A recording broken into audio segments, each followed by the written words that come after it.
Channel hit Rimpa. আজকে যাচ্ছি একটা জায়গায় ঘুরতে। তো এটা হচ্ছে আমাদের আউটফিট। এই যে মা এখানে রেডি হয়ে গেছে, এখন এই ব্যাগগুলো নেব। আমাকে দুটো ব্যাগ ক্যারি করতে হবে, এইটা একটা যেটা বিশাল ভারী, ওটা তো অল্প, এটা বেশি ভারী। আমাকে ব্যাগটা এতে করে নেব? এইটাই ঠিক আছে।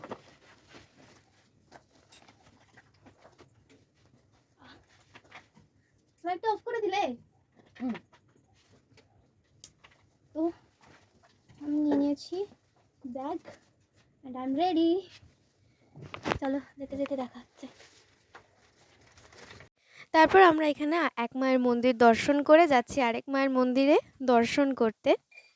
তো তারপর আমরা চলে গেছি সোজা মামাবাড়ি। আমরা মামাবাড়ি হয়ে একবারে ওখান থেকে বেরোবো। তো ফাইনালি আমরা এখন এসে গেছি মামাবাড়িতে। এই তো মা আর আমি, এখানে বিশাল হাওয়া দিচ্ছে আর কিন্তু ভালো, হ্যাঁ ওয়েদারটা বেশ ভালো। তারপর এখানে চলে এসেছে অপূর্বনগর বিলকান্দা, আমার মামার বাড়ির এটা লোকেশন। মামার বাড়িতে ঢুকে গেছি আর আমি এখানে এসে আর চেঞ্জ করিনি। আর এই যে এখানে আমার ছোট ভাই, আমার সব থেকে ছোট ভাই এখানে খেলছিল, তাই ওর সাথে আমি একটু কথা বলছিলাম। তো তারপরে এখানে ওখানে খেলতে খেলতে এখানে দিদা পুজো দিচ্ছে, ওই দেখে ও এখানে এসে ঘন্টা বাজাচ্ছে ঘরে ঢুকে। তো যাই হোক, তারপরে সন্ধেবেলা, ঠিক সন্ধে না বিকেল তখন, তো তারপরে আমরা রেডি হচ্ছিলাম আর রেডি হতে কারেন্ট চলে যায়। তো ওই কারেন্ট অফেই আমাদের রেডি হতে হয় টর্চের আলোতে। তারপরে আমরা বেরিয়ে পড়ি, একটু তাড়াতাড়ি বেরিয়েছিলাম।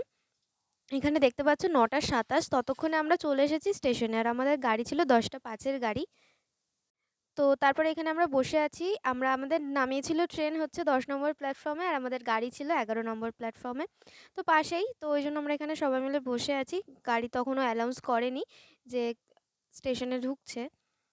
এখানে একটু সবাই মিলে বসে মজা করছিলাম। আর আমরা প্রায় 10 জন মতো যাচ্ছিলাম, প্রায় বলাটা ভুল, 10 জন আমরা গিয়েছিলাম, আমার সব মামাবাড়ির রিলেটিভস। আমি তো এই লোকটাকে দেখছিলাম কি সুন্দর বসে বসে স্কেচ করছিল।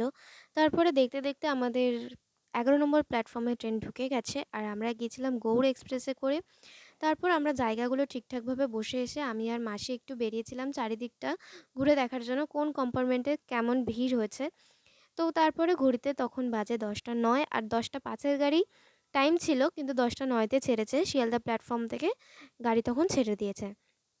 আর আমাদের ট্রেন বেশ ফাঁকাই ছিল, খুব একটা ভিড় ছিল না। আমরা গেছিলাম জেনারেল কম্পার্টমেন্টে। তো জেনারেল কম্পার্টমেন্টেও যে এত ফাঁকা থাকে আমি জানতাম না। তো আমরা বেশ ভালোভাবে সবাই বসে খোলামেলাভাবে বসেছিলাম। আর আমার ট্রেনে এইভাবে সারা রাত জার্নি ফার্স্ট টাইম। বাসে আমি করেছি, পুরী গিয়েছিলাম যখন সারা রাত বাসে ট্রাভেল করেছিলাম, বাট ট্রেনে আমার এই ফার্স্ট টাইম। আর যারা ফার্স্ট টাইম গেছো তাদের এক্সপিরিয়েন্স কী হয়েছে সেটা তারাই বুঝতে পারবে। আমার তো ভীষণ এক্সাইটেড লাগছিল দেখার জন্য নেমেছি, নাহলে আমি ওপরেই যাবো। এখন বাজে রাত 12:33 আর আমাদের গাড়ি এখনো বর্ধমানও ঢোকেনি। তো বর্ধমান ঢোকেনি। না না, এখনো বর্ধমান যাইনি। আমাকে দেখ কিভাবে বসে আছি সব জায়গায়। এখন নিচে এখানে সবাই শুয়ে আছে, হেপি স্টাইলে বসে আছে। ওপরে সবাই শুয়ে আছে, আমি ঘুরে যাবো এরকম ভাবে। বাদর বসে আছে। বাদর। তারপর ট্রেনটা প্রায় অনেক লেট করেছিল বর্ধমান জাংশন ঢুকতে। তারপর আমরা এখানে গানের আন্তঃক্ষরি খেলছিলাম। আদি আদি আদি আদি হ্যাঁ শোনা আদি আদি বল তুই দেখি আদি বল শুধু জুড়ে তোমারই ছিল না, আমি যে তোমার শুধু যে তোমার। আমরা কিন্তু গেছিলাম জেনারেল কম্পার্টমেন্টে, কিন্তু আমরা যে কম্পার্টমেন্টটাতে ছিলাম সেই কম্পার্টমেন্টে আমরা ছাড়া আর কেউ, কোনো ফ্যামিলি এত আনন্দ করতে করতে যায়নি। আমি যাদেরকে দেখলাম প্রায় সবাই ঘুমিয়েছিল। তারপরে এত আনন্দ করতে করতে আমরা বোলপুর শান্তিনিকেতন প্ল্যাটফর্মে ঢুকে পড়েছি। তো এখানে কি সুন্দর প্ল্যাটফর্মটা ছিল। ফাইনালি আমরা এখন রামপুরহাট জংশনে নেমে পড়েছি। এখন বাজে 3:31। সবাই এখানে রয়েছে। এখানে বেশ ঠান্ডা ওয়েদার, সব চাদর মাদর গায়ে দিয়েছে। এই যে আসছে সামনে দুজন আর আমাদের এই গাড়ি। এই গাড়িটাতে আমরা উঠেছিলাম।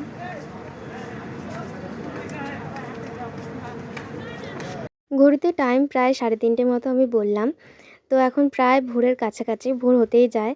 তো আমরা এখানে প্ল্যাটফর্মে সবাই এসে দাঁড়িয়েছিলাম। কোথায় যাব, কিভাবে যাব না যাব সেই সব আমরা কথাবার্তা বলছিলাম। দেখতে দেখতে এখানে 3:46 হয়ে গেছে।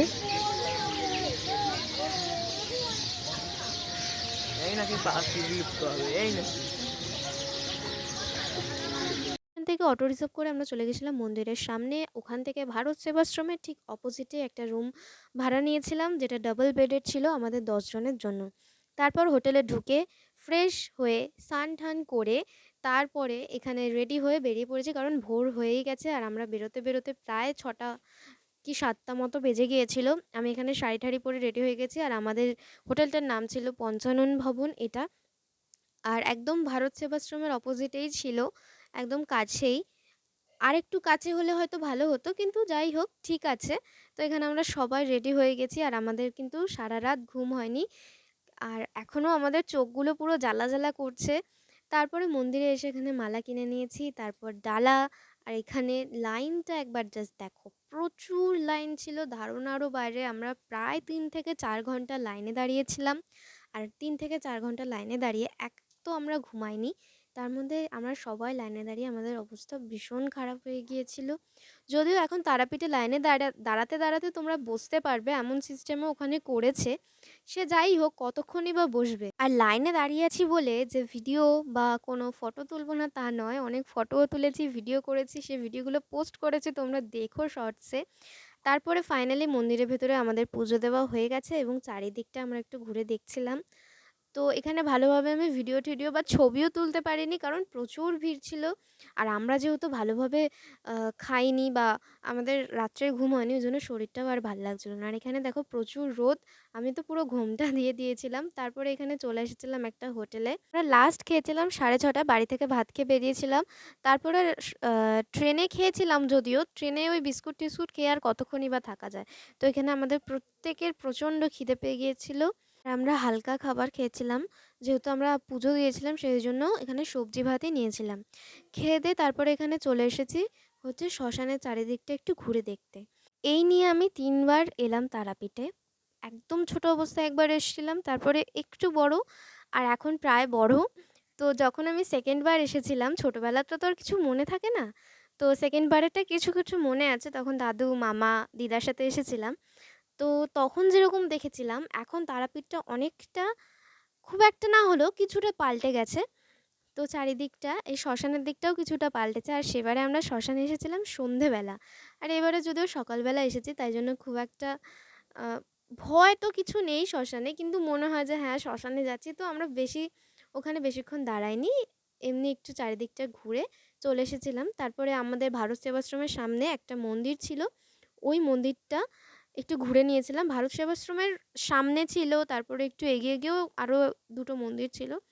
আর এখানে দিদা আমার মাথায় হাত বোলাচ্ছে, কারণ আমি আর সত্যিই দাঁড়িয়ে থাকতে পারছিলাম না, কোমর পা ভীষণ যন্ত্রণা করছিল।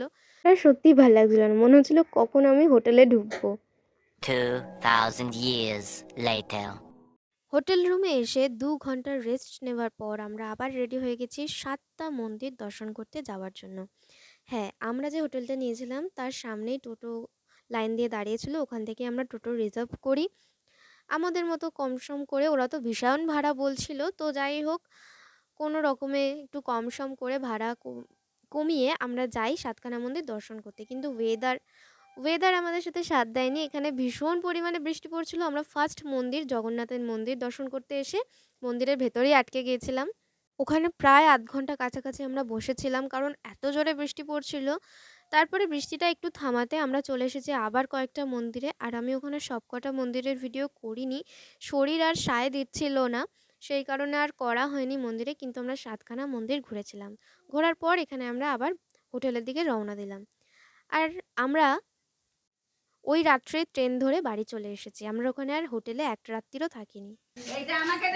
সবাই এদিকে তাকাও, সবাই তাকাও একটু। টাটা বলে দাও, বলো টাটা। ও মামা টাটা বলো একটু, বলে দাও। স্পন্সর, আমি স্পন্সর, ঠিক আছে। দিদা বলো tata. Bye. And sponsor me. Tarapith ট্যুরটা ছিল আমাদের একদিনের ট্যুর, আর আমাদের রামপুরহাট থেকে ট্রেন ছিল 11টা 49-এ। তো আজকের মতো ব্লগটা এখানেই এন্ড করছি, দেখা হচ্ছে নেক্সট ব্লগে, বাই বাই।